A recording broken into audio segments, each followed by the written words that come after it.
आज 5 सितंबर शिक्षक दिवस के शुभ अवसर पे मेरे सभी गुरुजनों को सादर प्रणाम और मेरे माता पिता को चरण स्पर्श।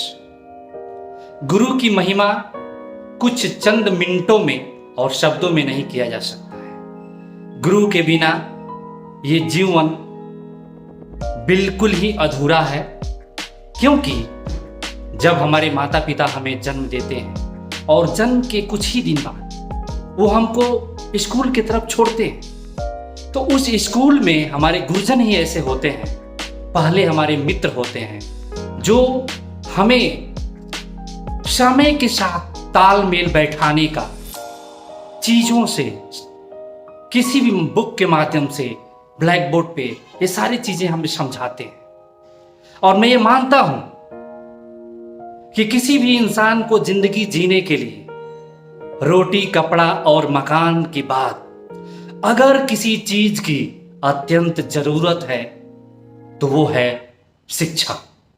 शिक्षा के बिना ये मनुष्य अधूरा है। आप यूं कहिए कि जिस घर में, जिस राज्य में और जिस देश में शिक्षा की महत्व को समझा जाता है, समझा गया है, वह घर, वह राज्य और वो देश विकास किया है। हमारे देश के विकास के लिए हमारे बच्चों की, हमारे नए जनरेशन की शिक्षा पे ध्यान देना सबसे ज्यादा जरूरत है। तो आइए एक छोटी सी कहानी से हम आप सभी लोगों को गुरु और शिष्य के महत्व को समझाते हैं।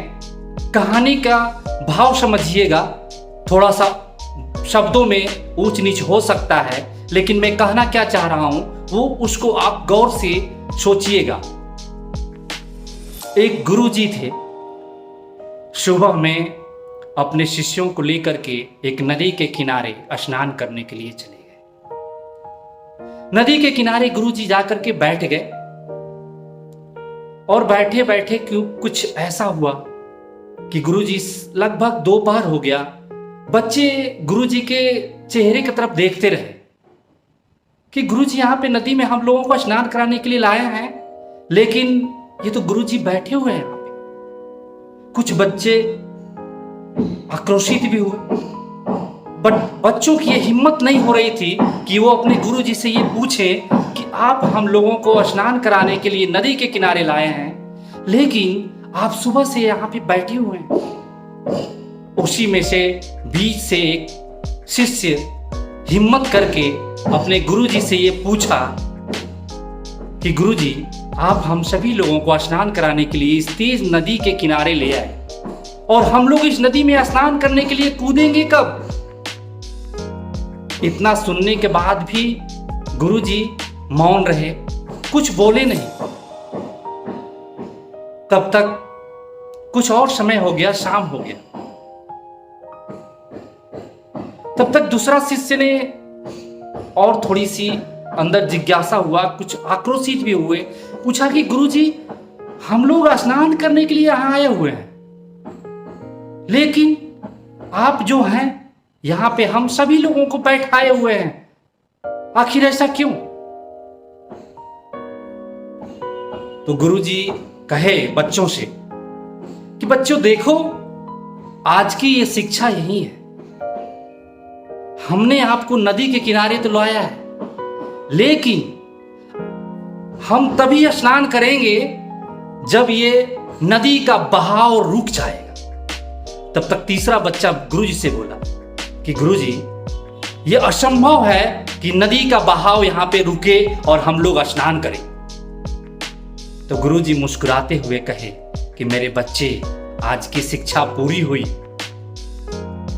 मतलब कि हम सभी लोगों को ये चीज समझना है अपने जिंदगी में, अपने लाइफ में, अपने आसपास के वातावरण से, कि किसी के लिए कोई भी चीज रुक नहीं सकती है इस जिंदगी में। नदी बहती रहेगी।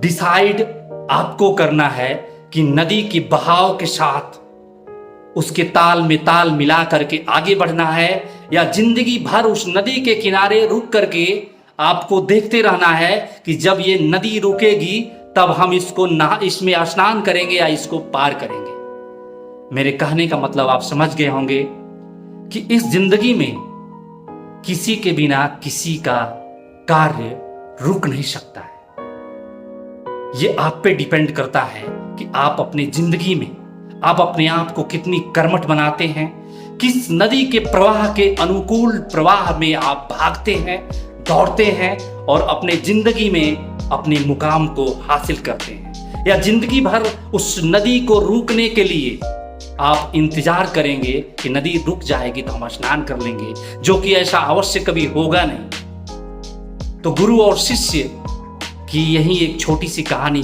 जिससे आप समझ जाएंगे कि आपको अगर अपने जिंदगी में अगर कुछ करना है ना, तो कुछ असाधारण करिए। छोटे मोटे काम और छोटे मोटे जीत हासिल डिग्रियां तो सब कोई ले लेते हैं, लेकिन अगर जब आप असाधारण कार्य करेंगे तो ये दुनिया, ये जमाना और ये आसपास के लोग आपको याद करेंगे।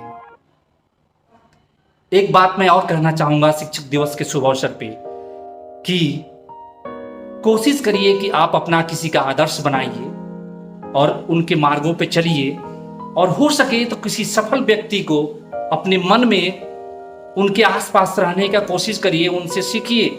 हो सकता है कि उनके हाव भाव और उनके चाल चलन से, उनकी एक्टिविटी से कुछ दिनों में आपका भी दीन दशा बदल सकता है। लेकिन आज ये देखने में ये मिल रहा है कि जो कोई भी आपके आसपास में सफल होता है तो उसको उसके साथ न रह के जो आजकल के नए बच्चे हैं, नया जनरेशन है, उससे ईर्ष्या करने लगता है, उससे जलने लगता है कि वो आगे बढ़ के मैं उनसे क्या सलाह मांगूंगा।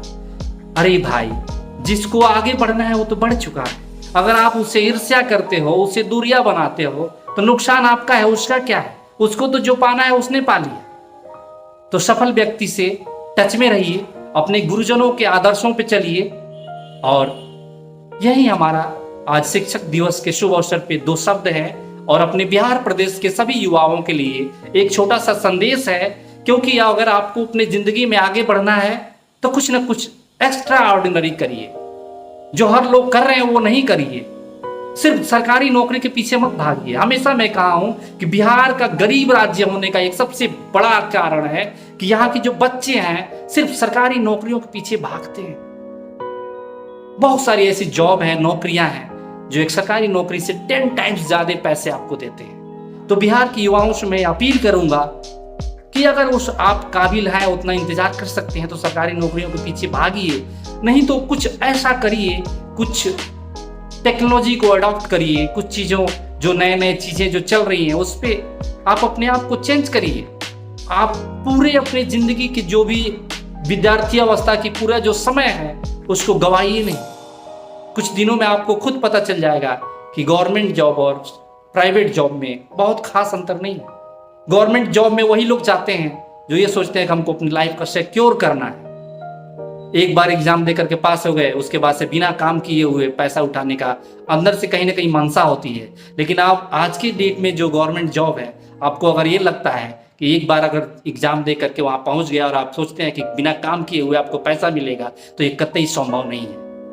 तो इसलिए कोशिश करिए, अच्छा पैसा कमाने के लिए कोशिश करिए, चाहे वो प्राइवेट हो या गवर्नमेंट हो। इसी के साथ आप सभी मित्रों को, अपने सिवान जिले के जीरादेई विधानसभा के, अपने बिहार राज्य के सभी युवाओं को शिक्षक दिवस के शुभ अवसर पे ढेर सारी बधाई और हार्दिक शुभकामनाएं। और मैं अपने सभी गुरुजनों को नमन करता हूं और आभार प्रकट करता हूं कि जिनके मार्गदर्शन से आज मैं इस मुकाम पे पहुंचा हूं, जहां पे मैं 2 शब्द आप लोगों को बोल पा रहा हूं। जय हिंद।